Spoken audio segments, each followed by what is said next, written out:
Yes. Keep talking. Am I good?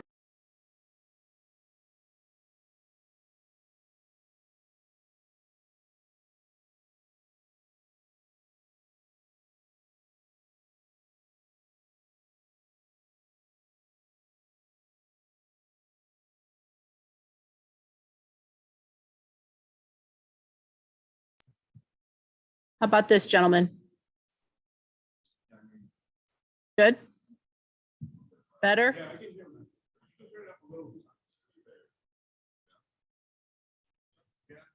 Sure, testing. Getting better? I'm coachable. A little bit more? Okay, a little bit more. How's that, gentlemen? Thank you.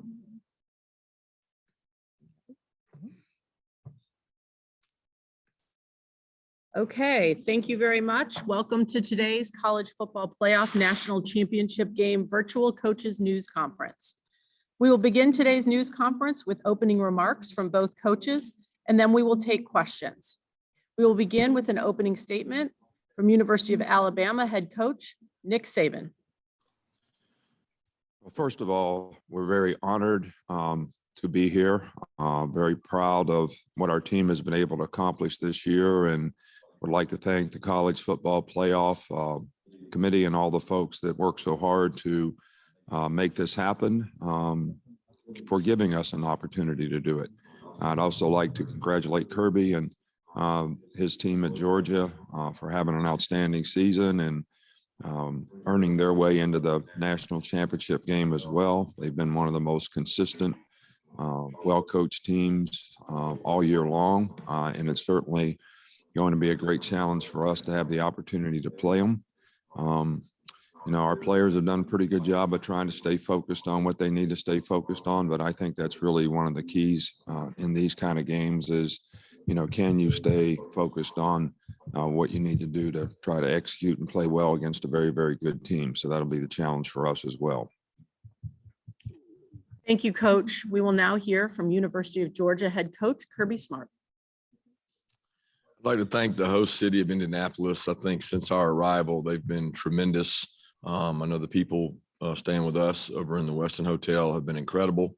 Done a great job of accommodating and making sure the players, have something to do when there's a little downtime, and they've just done a wonderful job. What a great venue.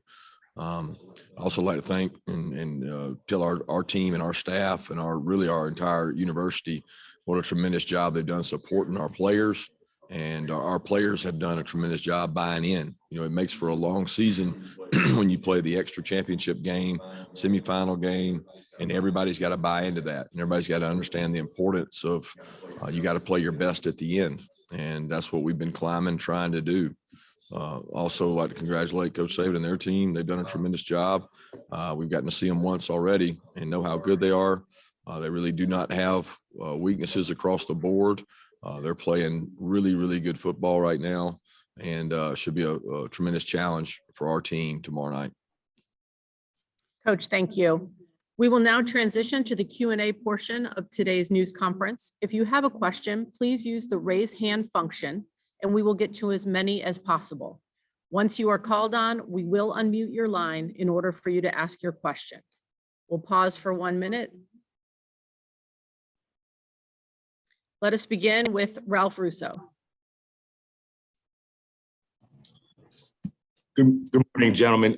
This is for Kirby. When you came to Georgia, did you have in your mind in any way, I have seen what they have built at Alabama, and I believe we can build something equal to it here at Georgia?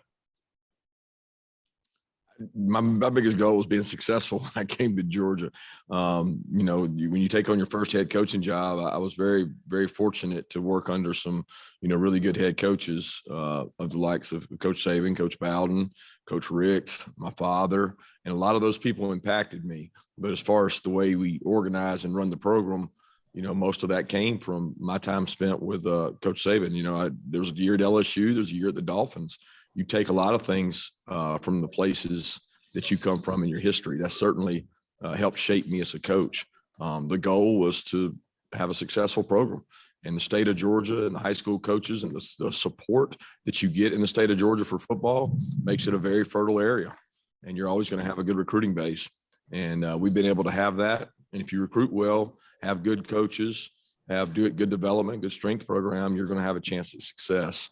And that was certainly the goal from the outset. We'll take our next question from Dennis Dodd.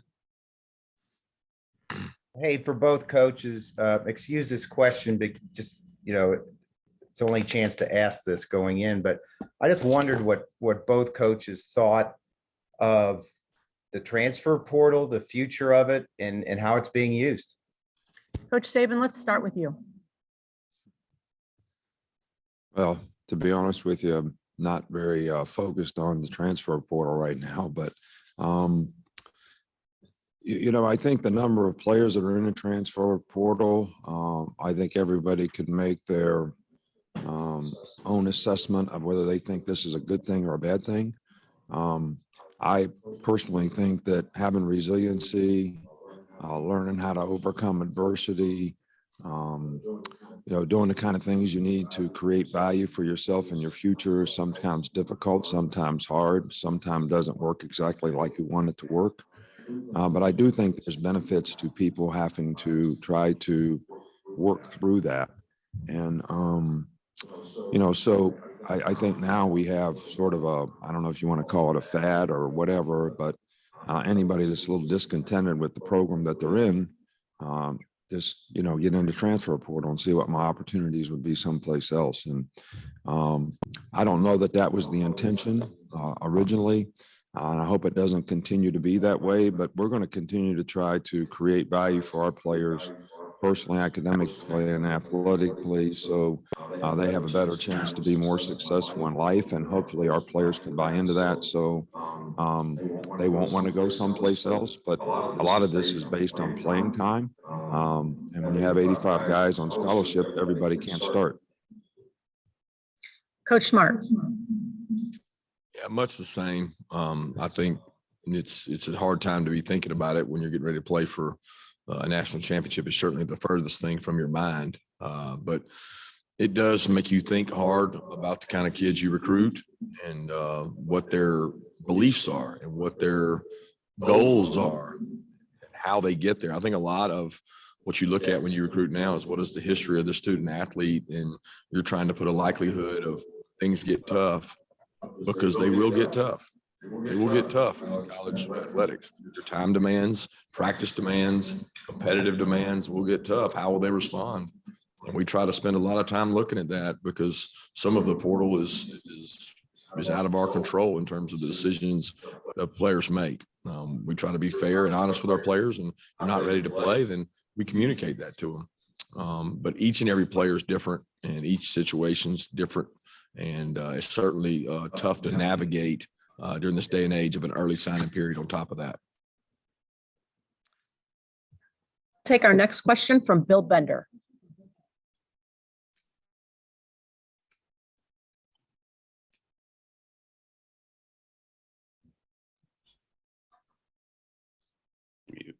Sorry, I was on mute. This question's for Coach Saban. You mentioned the focus of your team, and Bryce talked about that yesterday.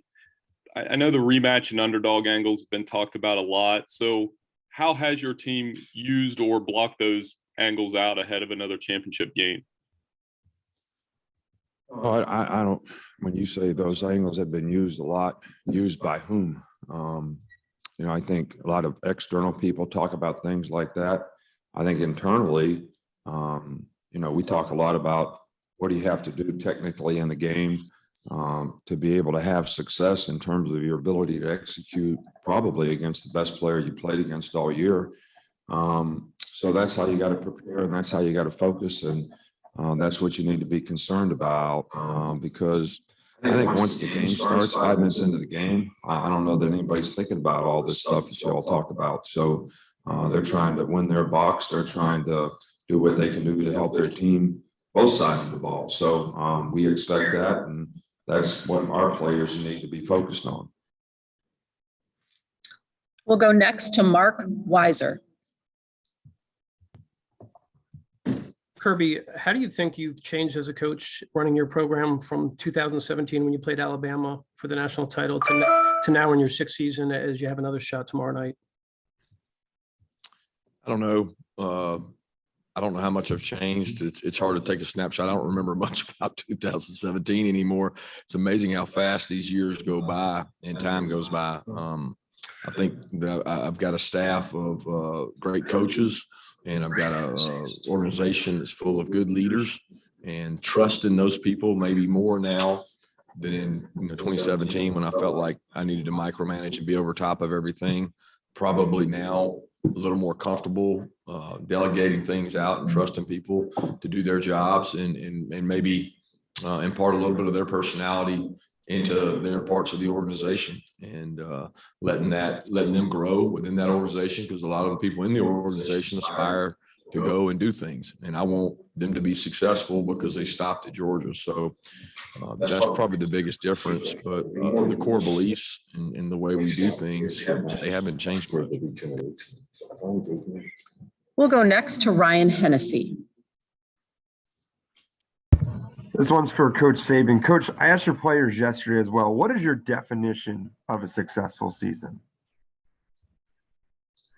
I think my definition of a successful season would be that every player in the organization, every player on the team would actually maximize his full potential based on his competitive character, discipline, work ethic, ability to overcome adversity, resiliency, to persevere and do things that are going to create value for him in his future. I would say that if every player in the organization could get to that point, that would be a successful season. Now, I know that I've always philosophically thought that's what college football is all about, helping players be more successful. We all get judged as coaches on how many games we win and lose. But I think if maybe everybody on your team has the right competitive character, attitude, discipline, whatever you want to talk about, that'll give you the best chance to maximize the team's chances to be successful. And so if the team reaches its full potential because every individual who made the team what it is did, then I think that's probably a successful year. And I don't know how that equates into wins and losses. As a reminder, if you have a question, please use the raised hand function. We'll take our next question from Naomi Gray.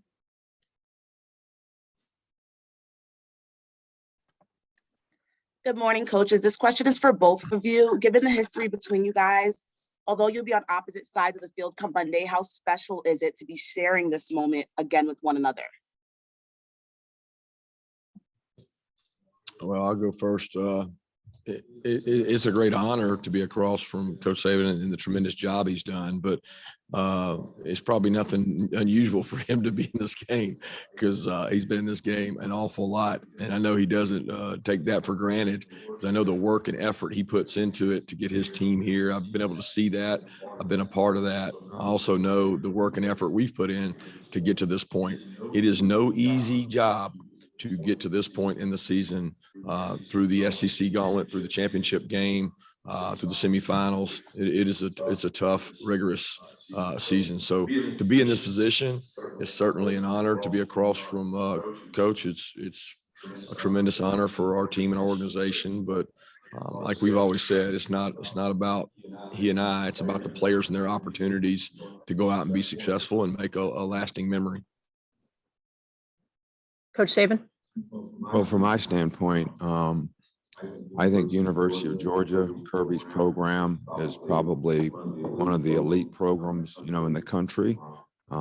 He's done an outstanding job there of making that program what it is. And obviously, the players and people that are in the organization have made that program what it is. And we certainly feel like, this is, the best team in the country that we have an opportunity to play. Most consistent team all season long in terms of how they played. And it's a tremendous challenge for us and really kind of an honor to have the opportunity to play against what we feel is one of the most elite programs in the country. And, probably just looking at the future, probably will be for some time in the future as well. We'll take our next question from Anthony Dasher. Coach Mark, what's the biggest area of growth that maybe, we don't see that you feel your team has made the most improvement in? Yeah, I don't know. I've certainly been really proud of the way our team has responded, especially early in the season, to success. As a coach, you're always worried about that. And I was really worried about the consistency and performance, because that's usually what gets us, at least in the past. We've had a game that we didn't play real well. We played really well throughout the year, played consistent. We didn't have a lot of letdowns. And, we played the best team we played this year in the SEC championship. And it was a great matchup. They won most of those matchups. You look across the board. So we've been trying to improve in areas since that game so that we can be at our best when our best is needed. A lot of people talk about this and that about the SEC championship game, but at the end of the day, we played a really good football team and they won more matchups than we did. So we've harped, Anthony, on improving in a lot of areas. Certainly got to do a much better job in third down, red zone, and forcing turnovers. But throughout the season, I think we've gotten a lot better across the board. Probably the biggest area of jump would be offensively and the skill players. We had so many guys out throughout the season. It was good to have those guys back in the last month. We'll take our next question from Charlie Potter. Yeah, this one's for Coach Saban. Kind of a two-parter on the offensive line. Just how has Emil Ekiyor progressed this week, and how important will it be for that group as a whole to play well again against Georgia? Well, I think the biggest challenge in playing Georgia is they have one tremendous front seven. They got great size, really good football players, physical, very instinctive, really got great team speed. The linebackers are, Nakobe Dean and the group fast, react quickly, very instinctive. So if you want to have any success in this game offensively, you have to be able to at least control, those guys up front and their front seven to some degree. They have very good defense in total, but it starts with that. They create a lot of negative plays. They got some really good pass rushers that can be disruptive to the quarterback. So I think it probably starts up front in a game like this, and it's going to be critical for us to be able to, play well up front in the offensive line to have any chance of being successful on offense. We'll go next to Alan Cole. Yeah, question for Kirby. Alabama obviously kind of threw the ball over you guys in the first game, and then in the playoff semifinal, turned on a dime and ran the ball for over 300 yards. How difficult is it, and what's kind of a challenge like in preparation, preparing for a team that could just kind of turn on a dime like that, and can do really anything on offense? Yeah, it's the ultimate challenge. When you look across the board at the efficiency with which Bryce Young has played with, and he's got good weapons around him. He's got a really good team around him, but make no mistake about it, he is elite at what he does. To have the number of touchdown passes to interception ratio, I don't know that I've ever seen really anything like it. And, we talk about him as Houdini because he can make people miss. He gets rid of the ball. People don't even account for the number of times this guy has avoided sacks and thrown the ball with no intention of anybody catching it, but he knows where to throw the ball to not take a sack. And when you do that, you're really elite. Now they've got really good skill players on the outside. They know how to use those skill players. They put them in different positions, change things up. You know, Brian Robinson seems like he's been there for 100 years, because when I was there before, I remember him being in high school, and he is a physical, runs with purpose, intent, you know, traditional Alabama back, really physical downhill runner. And they do a good job, especially against Cincinnati, of committing to the run. So, you know, it's a double-edged sword. You do too much of this, they can hurt you. They're certainly physical up front. They always have been. All Coach Saban's teams have been that way. But make no mistake about it, they can be really explosive on the outside. That's been the advantage they've had probably in the last 3 to 4 years, is the number of wideouts they've had that are just explosive, great playmakers. And it's changed mostly the game of football, not just Alabama, but you can actually win the line of scrimmage and you could possibly lose the game because of explosive plays. And that's what you got to be careful of. Our next question will come from Chip Towers. Yeah, Kirby, you know, I have to ask, obviously, it's been so long since Georgia's been able to cross this finish line. They've been in this race a bunch, but haven't been able to cross this finish line, 41 years. I just wondered, you know, you personally, obviously being a Georgia guy, how much of that do you feel, do you hear? I know it doesn't have anything to do with what you do preparing day to day, but do you kind of feel that from the donors and the people who just want it so bad for this program? No, I do not, Chip. What I feel is, how do we stop Bryce Young, and how do we control their front? How do we run the ball? How do we throw the ball with efficiency? How do we convert third downs? How do we stop them in the red area? That really is the furthest from my concern, because I don't, you know, I don't all in all control that. What I control is who we recruit, how we develop players, how we keep people in our program, and then, you know, how we do scheme wise and things. Because if you do that right, the other will take care of itself. But my focus and energy and entire mind is on what can we do to help our players play better.